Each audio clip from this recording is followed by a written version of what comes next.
আমন্ত্রণ আন্তর্জাতিক অঙ্গনের সবশেষ সংবাদ নিয়ে আমাদের প্রতিদিনের আয়োজন যমুনা আই ডেস্কে স্বাগত সবাইকে। শুরুতেই জানাবো শিরোনাম। ভারত জুড়ে নাগরিকত্ব তালিকা করার ঘোষণায় মুসলিমদের পাশাপাশি সংখ্যায় হিন্দুরাও। রাজনৈতিক স্বার্থে জনগণের সাথে ধোঁকাবাজি বলছেন বিশ্লেষকরা। দুর্নীতির ৩ মামলায় অভিযুক্ত ইসরায়েলি প্রধানমন্ত্রী নেতানিয়াহু, পদত্যাগে অস্বীকৃতি, দাবি রাজনৈতিক প্রতিহিংসার শিকার। শেষ হল ডোনাল্ড ট্রাম্পকে অভিশংসন তদন্তের প্রকাশ্য শুনানি। ব্যক্তিগত স্বার্থে জাতীয় নিরাপত্তা হুমকিতে ফেলেছেন মার্কিন প্রেসিডেন্ট, অভিযোগ ডেমোক্র্যাটদের।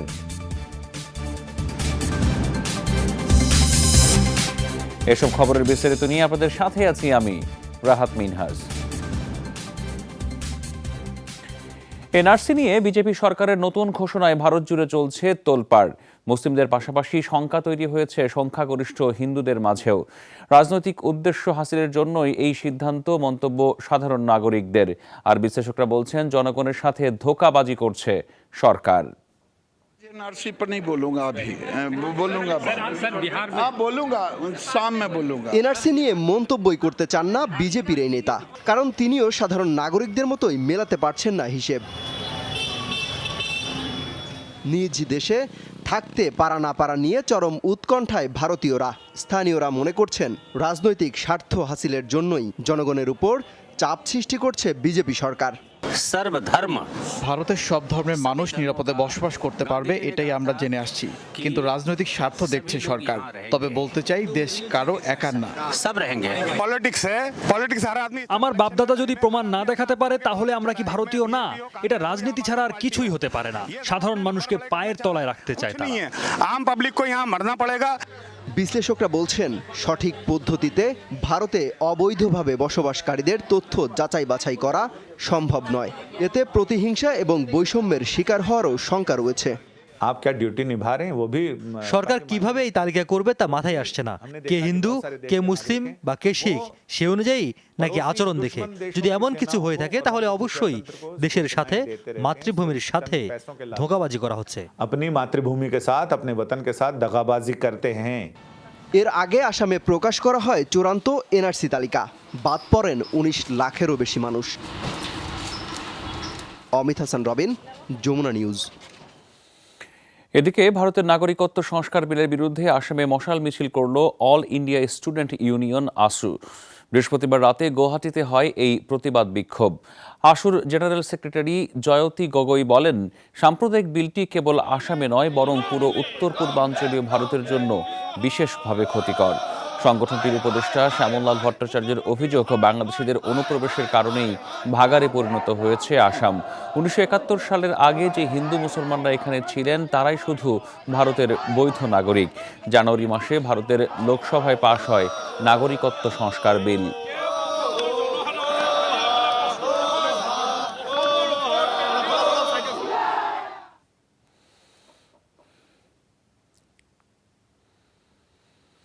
'মহারাষ্ট্রের পরবর্তী মুখ্যমন্ত্রী হতে পারেন উদ্ধব ঠাকরে। আগামী রবি বা সোমবার শপথ নিতে পারেন কংগ্রেস, এনসিপি ও শিবসেনা জোটের সরকার। বৃহস্পতিবার গভীর রাতে এনসিপি চেয়ারপারসন শরদ পাওয়ারের বাড়িতে আলোচনায় বসেন শিবসেনার প্রধান উদ্ধব ও তার ছেলে আদিত্য ঠাকরে। মধ্যরাত পর্যন্ত চলে সেই বৈঠক। দুই দলের সূত্রে বরাত দিয়ে গণমাধ্যম জানিয়েছে, মহারাষ্ট্রের পরবর্তী মুখ্যমন্ত্রী হবেন উদ্ধব ঠাকরে। এই প্রস্তাব দিয়েছে কংগ্রেস ও এনসিপি। শর্তটি মেনে নিয়ে আগামী সপ্তাহেই রাজ্যের দায়িত্ব নেবে জোট সরকার। এ ব্যাপারে এজেন্ডা চূড়ান্তের পর আনুষ্ঠানিক ঘোষণা আসবে শুক্রবার। ২১ অক্টোবর মহারাষ্ট্রের বিধানসভা নির্বাচন হলেও সরকার গঠন নিয়ে চলছে টানাপোড়েন।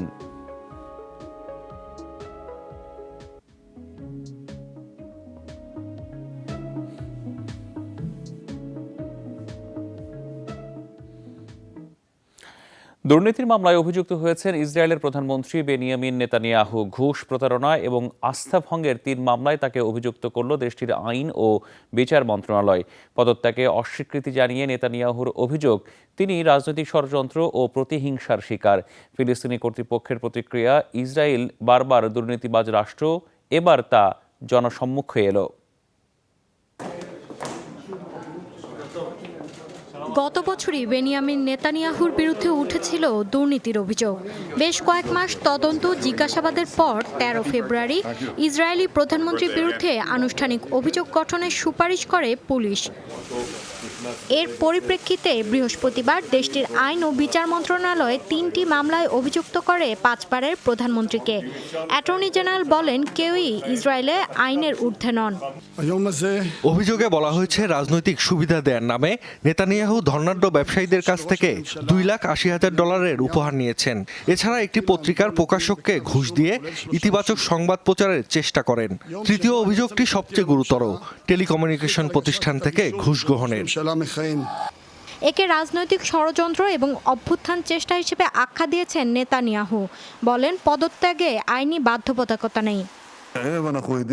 রং চড়ানো তদন্ত প্রতিবেদনের উপর ভিত্তি করে ক্ষমতাসীন একজন প্রধানমন্ত্রীকে অভ্যুত্থানের চেষ্টা চালানো হচ্ছে, কিন্তু স্বার্থান্বেষী মহলের ষড়যন্ত্রে আমি পদত্যাগ করতে বাধ্য নই। রাজনৈতিক প্রতিহিংসার কারণে ক্ষত বিক্ষত হচ্ছে ইসরায়েল।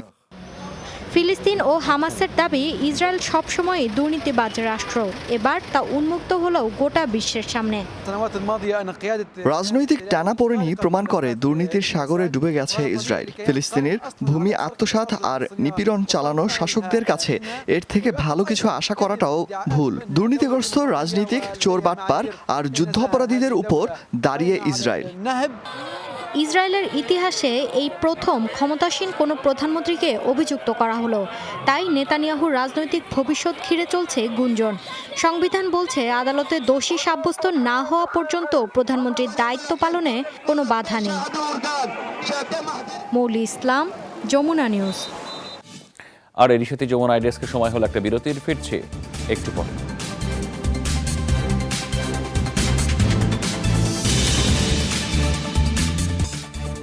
স্বাগত আরেকবার, আপনারা দেখছেন যমুনা আইডিয়াস। ইরাকে দুর্নীতি বিরোধী আন্দোলনে হওয়া সহিংসতায় নতুনভাবে প্রাণ হারিয়েছেন কমপক্ষে আরও 8 জন বিক্ষোভকারী। বৃহস্পতিবার এই সংঘাতের পর 80 জন গুরুতর আহত হয়েছেন। রাজধানীর বাগদাদের স্পর্শকাতর গ্রিন জোনে অবস্থান নেন বিক্ষুব্ধ ইরাকিরা। সেখানেই সব সরকারি ভবন এবং বিভিন্ন দেশের দূতাবাস অবস্থিত। এছাড়া শহরের 3টি গুরুত্বপূর্ণ সেতুর নিয়ন্ত্রণ নিয়ে নেয় আন্দোলনকারীরা। তাদের ছত্রভঙ্গ করতে কাদারো গ্যাস ও রাবার বুলেট ছোড়ে নিরাপত্তা বাহিনী। অক্টোবরে দুর্নীতিগ্রস্ত সরকারি কাঠামোর বিরুদ্ধে শুরু হয় গণ আন্দোলন। প্রধানমন্ত্রী আদেল আব্দুল মাহাদি সহ দুর্নীতিবাজ নেতাদের পদত্যাগের দাবি তোলেন বিক্ষোভকারীরা। এখনো পর্যন্ত এই সহিংসতায় প্রাণ গেছে কমপক্ষে 325 জনের, আহত হয়েছেন কয়েক হাজার মানুষ। এদিকে ইরানে 5 দিনের সরকার বিরোধী বিক্ষোভ, সহিংসতা আর অচলাবস্থার পর ধীরে ধীরে সচল হচ্ছে দেশটির ইন্টারনেট সেবা। বৃহস্পতিবার ইরানের অভিজাত নিরাপত্তা বাহিনী বিপ্লবী গার্ড জানিয়েছে, পরিস্থিতি স্বাভাবিক হয়ে এসেছে। দুদিনের মধ্যে সব ধরনের সুযোগ সুবিধাও পুনরায় চালু করা হবে।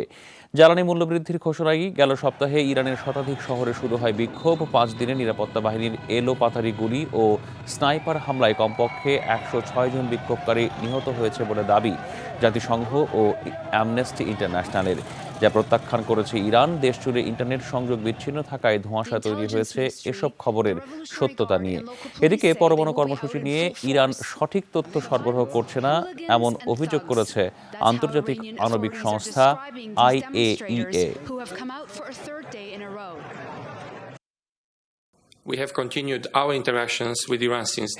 ইরানের সাথে যোগাযোগ বজায় রাখলেও পরমাণু সম্পর্কে নতুন কোনো তথ্য দেশটি দিচ্ছে না। ফলে সংকট অমীমাংসিতই থেকে যাচ্ছে। এ সপ্তাহে তেহরানের সাথে আরেকটি বৈঠক হওয়ার কথা। দ্রুত সমস্যার সমাধান চাইলে ইরানের আমাদের সাথে কাজ করার বিকল্প নেই।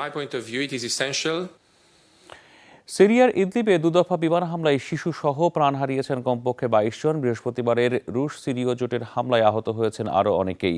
স্বেচ্ছাসেবী সংগঠন হোয়াইট হেলমেটস জানিয়েছে, কাহ গ্রাম লক্ষ্য করে ভূমিতে আঘাত করতে সক্ষম এমন মিসাইল ছোড়া হয়। তাতে ক্লাস্টার বা গুচ্ছ বোমা ছিল এমন অভিযোগ করেছে সংগঠনটি। এ হামলায় প্রাণ হারিয়েছে 10 শিশু ও 3 নারী। একই এলাকায় যুক্তরাষ্ট্র পরিচালিত একটি হাসপাতালের কাছেই ছোড়া হয় দ্বিতীয় দফা ক্ষেপণাস্ত্র। তাতে হতাহত হন হাসপাতালের কর্মকর্তারা সহ বেসামরিক সিরীয়রা। বৃহস্পতিবারই ইউনিসেফ এক বিবৃতিতে জানিয়েছে, চলতি বছর হামলা সহিংসতায় সিরিয়ায় প্রাণ গেছে 657 জন শিশুর। তাদের দাবি, দেশটিতে 26 লাখের বেশি বাস্তুচ্যুত, এছাড়া 50 লাখের বেশি প্রয়োজন জরুরি সহায়তা।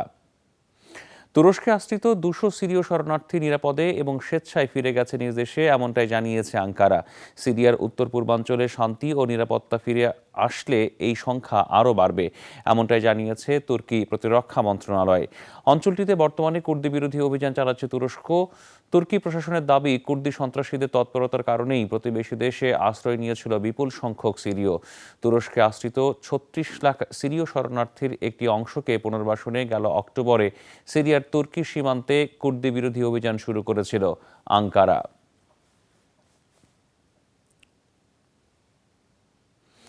ভূমধ্যসাগর থেকে 24 জন শিশু সহ 73 জন অভিবাসন প্রত্যাশীকে উদ্ধার করেছে স্প্যানিশ সংস্থা প্রো অ্যাক্টিভ ওপেন আর্মস। গুরুতর আহত ও অসুস্থ অবস্থায় তাদের উদ্ধার করা হয়েছে। স্থানীয় সময় বৃহস্পতিবার সকালে উদ্ধারের পর নিয়ে যাওয়া হয় লিবিয়ার একটি বন্দরে। উদ্ধারকৃতদের বেশিরভাগই অগ্নিদগ্ধ, গুলিবিদ্ধ, জ্বর ও পানি শূন্যতায় ভুগছেন। আফ্রিকার ও মধ্য পশ্চিমাঞ্চলের বিভিন্ন দেশের নাগরিক তারা। একটি ডিঙ্গি নৌকা থেকে উদ্ধার করা হয় তাদের, যার ইঞ্জিন নষ্ট ছিল। আদম পাচারকারীদের প্রতারণার শিকার হয়েছিলেন তারা। এর আগে দুদিনে দুটো নৌকা থেকে উদ্ধার করা হয় আরও 200 মানুষকে।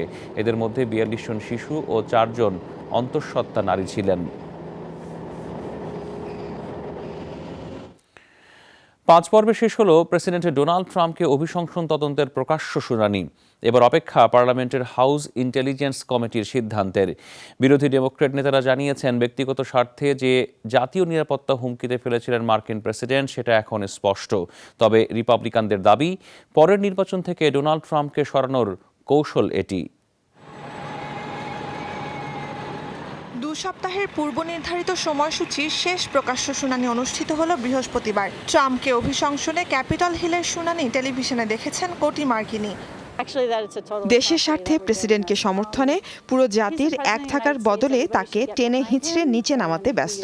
প্রেসিডেন্টের আচরণও ভালো নয়। সব মিলিয়ে পুরো দেশে এক ধরনের অরাজকতা তৈরি হয়েছে। যারা প্রেসিডেন্টকে অভিশংসনের চেষ্টা করছেন তারাও ভালো বলে আমি বিশ্বাস করি না। সবারই কিছু উদ্দেশ্য আছে। শেষ দিন সাক্ষ্য দেন শীর্ষ 2 মার্কিন কূটনীতিক ফিওনা হিল এবং ডেভিড হোমস। বলেন, 2016 সালের মার্কিন প্রেসিডেন্ট নির্বাচনে ইউক্রেনের হস্তক্ষেপের মিথ্যে তথ্য দাঁড় করিয়ে সামরিক অনুদান আটকে রেখেছিলেন ট্রাম্প। এটা স্পষ্ট যে ব্যক্তিগত স্বার্থ চরিতার্থে প্রেসিডেন্টের ক্ষমতার অপব্যবহার ট্রাম্প করেছেন। এজন্য জাতীয় নিরাপত্তাকে হুমকিতে ফেলতেও দ্বিধা করেননি তিনি। অবশ্য ট্রাম্পের দল রিপাবলিকান পার্টির দাবি, 2020 সালের প্রেসিডেন্ট নির্বাচনে ফাঁকা মাঠে গোল দিতে চায় বিরোধী ডেমোক্রেটিক পার্টি। এই প্রেসিডেন্ট মনে করেন যে তিনি সব আইন কানুনের ঊর্ধ্বে, তার জন্য জবাবদিহিতা বলে কিছু নেই। কোনো দেশের জন্য এমন একজন রাষ্ট্রনেতার চেয়ে ভয়ঙ্কর আর কিছু হয় না। ট্রাম্পকে পরের প্রেসিডেন্ট নির্বাচনে অংশ নিতে না দেওয়ার অপচেষ্টাই সব। বাঘা বাঘা সব ডেমোক্র্যাট নেতাকে ট্রাম্পের মতো অনভিজ্ঞ রাজনীতিক টেক্কা দিচ্ছেন। তারা এটা মানতে পারে না। শুনানির পর প্রতিনিধি পরিষদে সংখ্যাগরিষ্ঠের ভোটে দোষী সাব্যস্ত হলে অভিশংসনের মুখে পড়তে পারেন ট্রাম্প। সেজন্য দরকার হবে 2/3 সদস্যের ভোট। ডেমোক্র্যাট সংখ্যাগরিষ্ঠ বলে পার্লামেন্টের নিম্নকক্ষে অভিশংসন প্রস্তাব উঠতে গেলেও পরের চ্যালেঞ্জ হবে রিপাবলিকান নিয়ন্ত্রিত উচ্চকক্ষ। নুজাত কামাল, যমুনা নিউজ। আর এর সাথে যমুনা আইডেস্কের সময় হলো আরেকটা বিরতির, ফিরছে একটু পরে।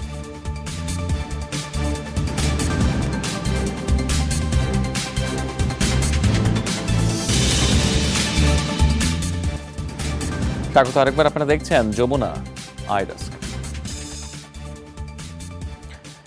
কঙ্গোতে হামের সংক্রমণে চলতি বছর প্রাণ গেছে 5,000 মানুষের। 2.5 লাখ মানুষ আক্রান্ত হয়েছেন। বর্তমানে বিশ্বে এটি সবচেয়ে ভয়াবহ এবং দ্রুত গতিতে ছড়ানো মহামারী, জানিয়েছে বিশ্ব স্বাস্থ্য সংস্থা।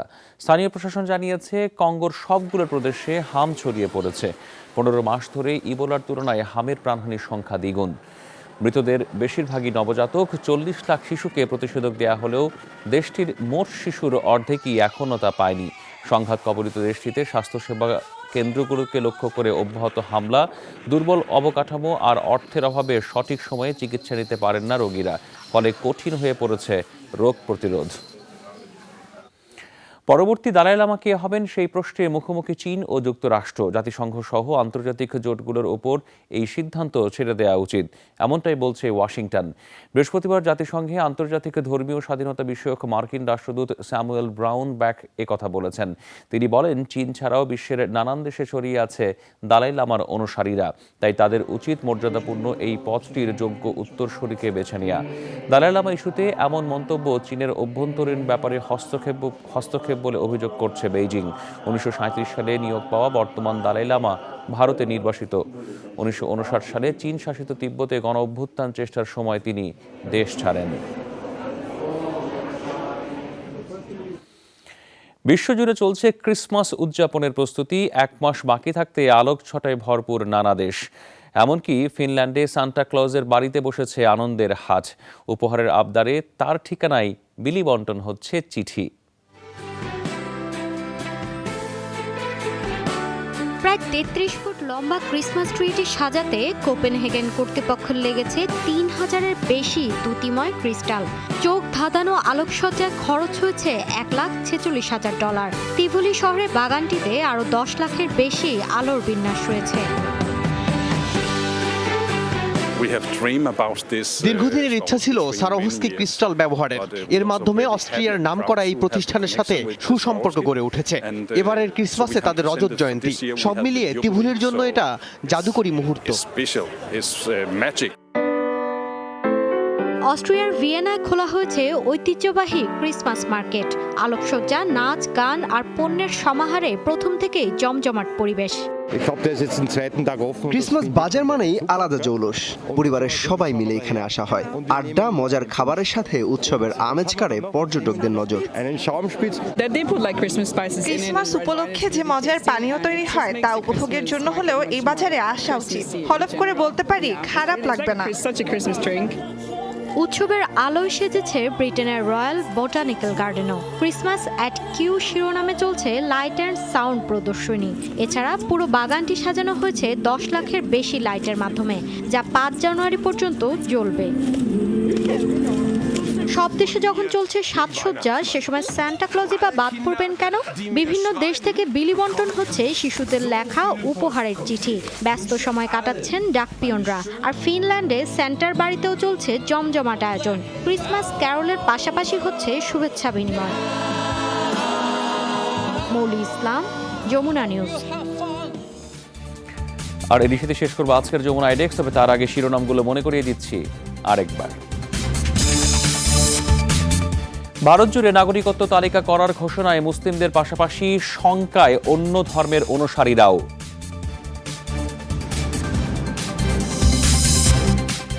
দুর্নীতির 3 মামলায় অভিযুক্ত ইসরায়েলি প্রধানমন্ত্রী নেতানিয়াহু পদত্যাগে অস্বীকৃতি। দাবি, রাজনৈতিক প্রতিহিংসার শিকার তিনি। ডোনাল্ড ট্রাম্পকে অভিশংসনের শুনানি শেষ, পরবর্তী সিদ্ধান্তের জন্য অপেক্ষা।